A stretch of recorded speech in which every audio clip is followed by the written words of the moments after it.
Welcome to the Good and the Beautiful channel, where we give ideas and support for parents striving to raise their children in goodness. I'm Jenny Phillips, a homeschool mom and the owner of The Good and the Beautiful. Today I'm doing a quick video for those thinking about jumping into homeschooling or for seasoned homeschooling parents considering a change in their schedules. Homeschooling comes with precious gifts, including freedom and choice. With homeschooling, you can tailor every detail around your family. This video is specifically about comparing homeschooling with a year-round schedule or homeschooling with a traditional schedule. Year-round homeschooling means that you either homeschool less hours each day and spread the work throughout the school year, or you take more breaks throughout the entire year and not just during the summer.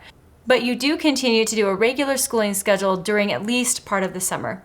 A traditional schedule means that you take a long summer break. So, what do most homeschoolers do?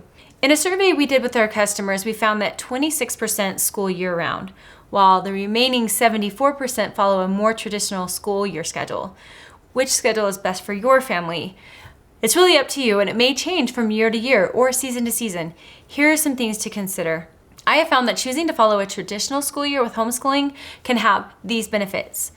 It can be helpful in coordinating sports and activities if you have a lot of friends in public school. Some children thrive on a long period in summer where they can play without any formal schooling. Rather than breaking routine frequently throughout the year, you maintain a more consistent traditional schedule.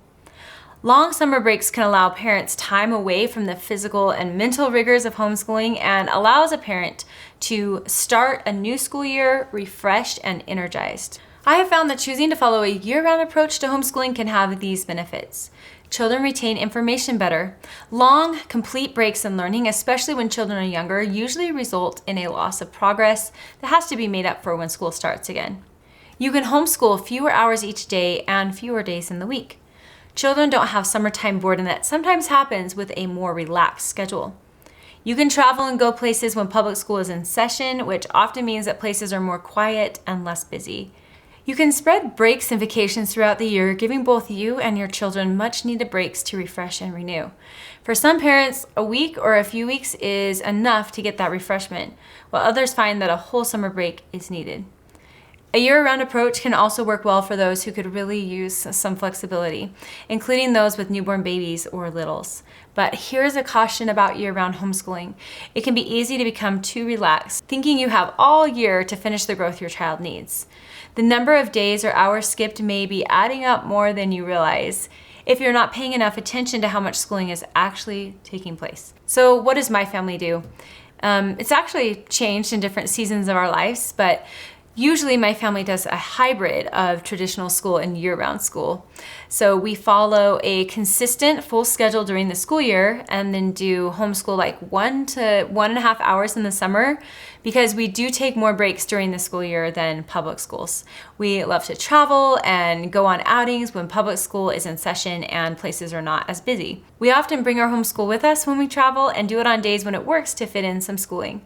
Sometimes we homeschool on Saturdays to make up for a day we took off during the week. And I always want to make sure that my children get through the courses that we planned for the year, unless an adjustment was necessary, like needing to slow down a course in order to take it at the right speed for the child. If you are just starting out and you are unsure which approach is best for you and your family, consider starting with a hybrid approach as well as sticking to a consistent schedule during the school year, but taking an extra break here and there if needed, and then doing some schooling in the summer as well. Check out the other videos on this channel to find support and to gain knowledge, not only for homeschooling, but also for ideas and inspiration on finding joy and growth in this one beautiful life that we've been given.